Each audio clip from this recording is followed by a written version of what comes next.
Agenda की शुरुआत बड़ी खबर से। मुंबई हमले के सबसे बड़ा गुनहगार और अंडरवर्ल्ड डॉन दाऊद पर दिल्ली के पूर्व कमिश्नर नीरज कुमार ने कहा है कि दाऊद की उनसे 2 साल पहले बात हुई थी। दाऊद की नीरज कुमार से बात कराची में हुई थी। बातचीत में दाऊद ने खुद को बेगुनाह बताया था। दाऊद ने नीरज कुमार को फोन भी किया था और मनीष लाला के जरिए दाऊद से भी नीरज की 3 बार बात हुई। नीरज कुमार से एक्सक्लूसिव बात में ये बात सामने आई है, जो कि हमारे संवाददाता राजीव रंजन ने की है।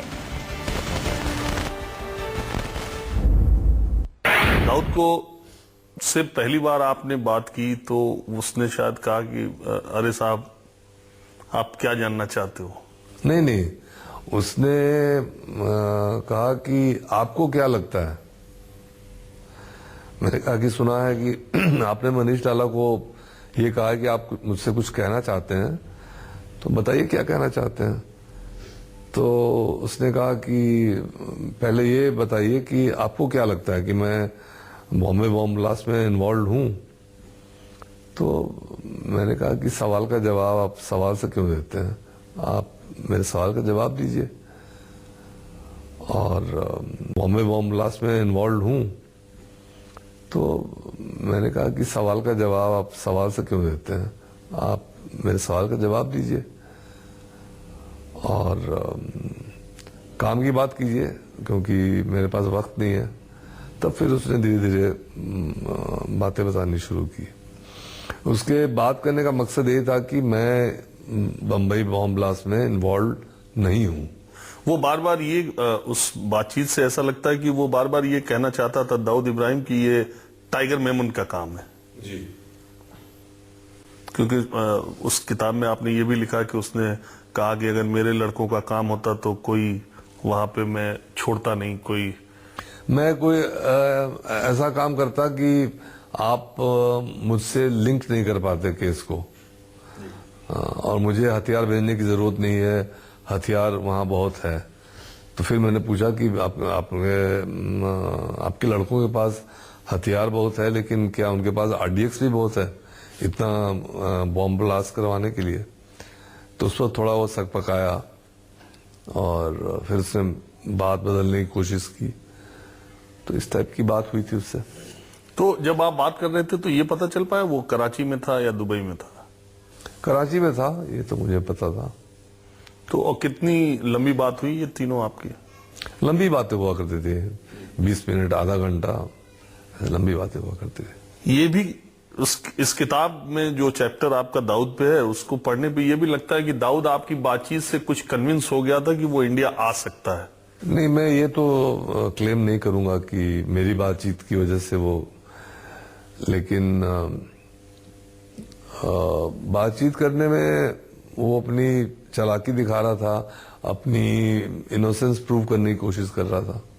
वो तो सारे क्रिमिनल्स करने की कोशिश करते हैं।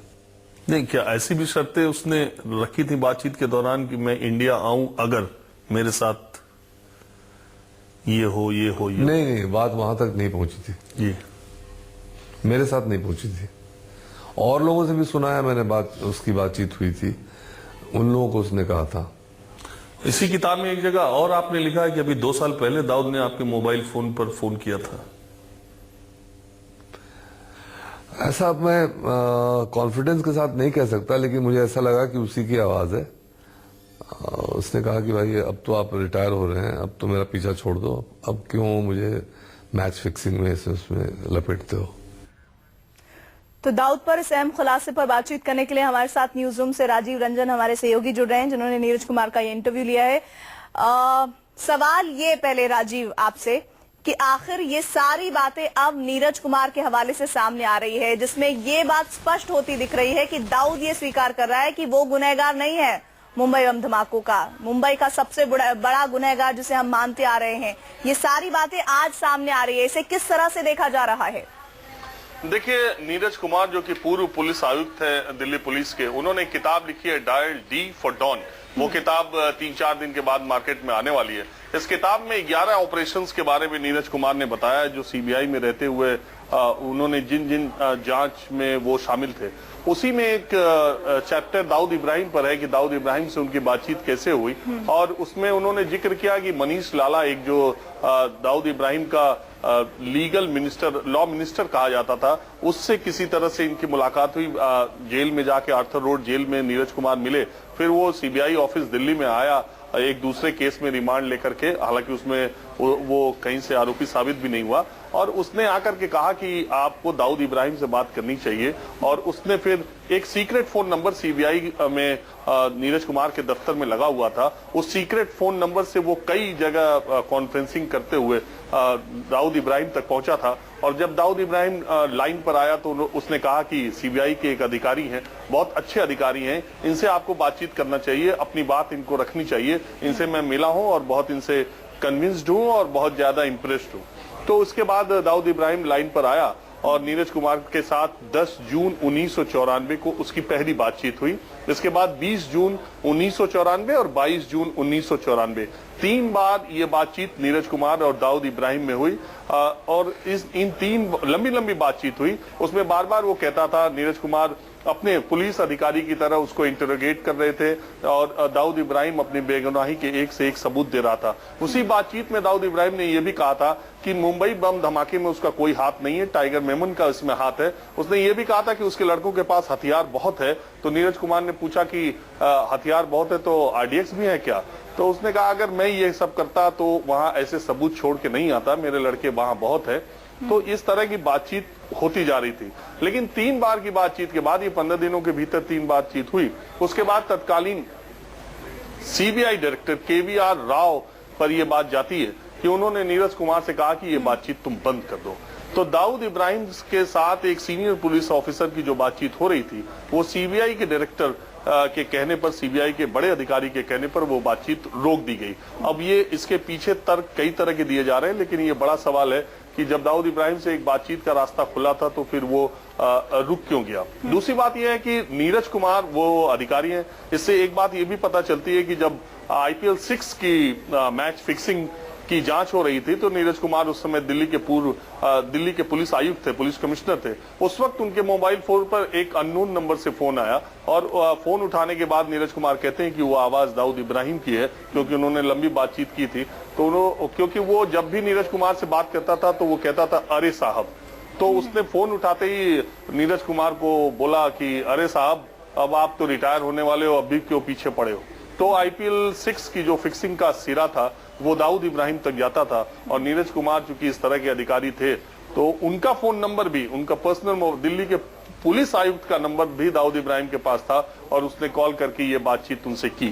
तो दाऊद इब्राहिम के बारे में कुछ नई बातें नीरज कुमार की इस किताब में आ रही हैं। जो बातचीत उसमें ये भी है कि किस तरीके से उसने अपने भाई अनीस इब्राहिम को मारा। उसने बातचीत में नीरज कुमार से कहा कि संजय दत्त को हथियार उसके छोटे भाई अनीस इब्राहिम ने पहुंचाए थे, और जब इस बात की जानकारी उसको लगी तो उसने अनीस इब्राहिम को बहुत मारा पीटा। राजीव, ये एक ऐसा पक्ष है जिसके बारे में अभी तक कोई नहीं जानता था, जिसे इस किताब के जरिए सामने लाया जा रहा है। हमारे साथ दीपक भी जुड़े हुए हैं। दीपक, लेकिन ऐसे बहुत सारे साक्ष्य हैं जो ये बताते हैं कि मुंबई धमाकों में किसका हाथ था?